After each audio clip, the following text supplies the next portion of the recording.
না, কোনো কুস্তি নয়। বিজেপি প্রার্থীকে একেবারে কিল, চর, ঘুষি, লাথি কিছুই বাদ গেল না।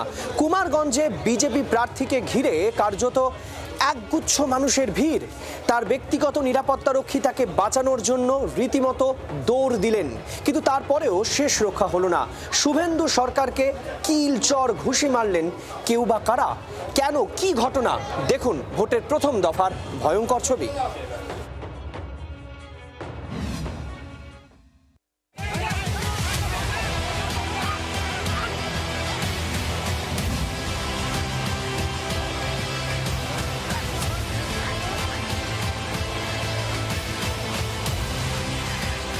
বুথ থেকে বের করে দেওয়া হয়েছে পোলিং এজেন্টকে।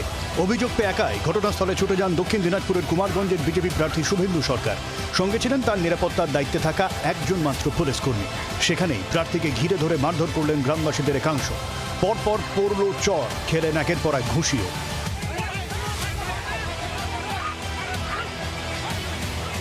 বৃহস্পতিবার সকাল থেকেই নিজের কেন্দ্রের জায়গায় জায়গায় ঘুরে বেড়াচ্ছিলেন শুভেন্দু সরকার।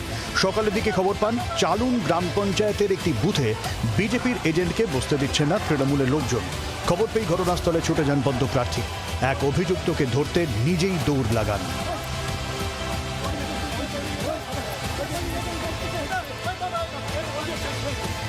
বেলা গড়াতে খবর আসে বানিহারি গ্রামের 24 নম্বর বুথ থেকে দলের পোলিং এজেন্টকে বের করে দেওয়া হয়েছে।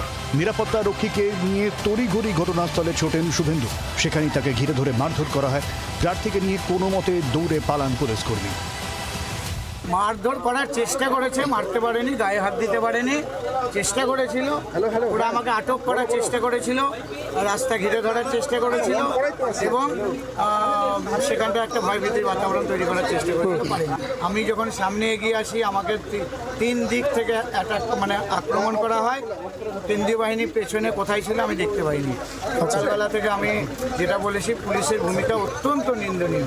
বিজেপির সরকার তৈরি হচ্ছে, যারা মেরেছে বা আমাদের প্রার্থীকে বাধা দেওয়ার চেষ্টা করেছে তাদের ছবি স্পষ্ট দেখা যাচ্ছে ভিডিওতে। আর বিজেপির সরকার হওয়ার পর ওদের কত ধানে কত চাল আর কত মস্তানি মারতে পারে আমি দেখব, পার্সোনালি আমি দেখব। গণতান্ত্রিক অধিকার, সাংবিধানিক অধিকার বিজেপি কেড়ে নিচ্ছে নির্বাচন কমিশনকে দিয়ে, আর হাততালি দিচ্ছে, আনন্দ করছে, তাতে জনরোষ হবে না? এই নানা ঘটনার জন্য বিজেপির ওপর মানুষ ক্ষুব্ধ, এটা মাথায় রাখতে হবে। কুমারগঞ্জের অশান্তি নিয়ে রিপোর্ট চেয়ে পাঠায় নির্বাচন কমিশন। এরপরেই ঘটনাস্থলে যায় পুলিশ ও কেন্দ্রীয় বাহিনী। বিজেপি প্রার্থীর উপর হামলার অভিযোগে গ্রেপ্তার করা হয় বেশ কয়েকজনকে। শ্রীকান্ত ঠাকুরের রিপোর্ট, জি 24 ঘন্টা। বাংলার আওয়াজ, বাঙালির আবেগ, জি 24 ঘন্টা।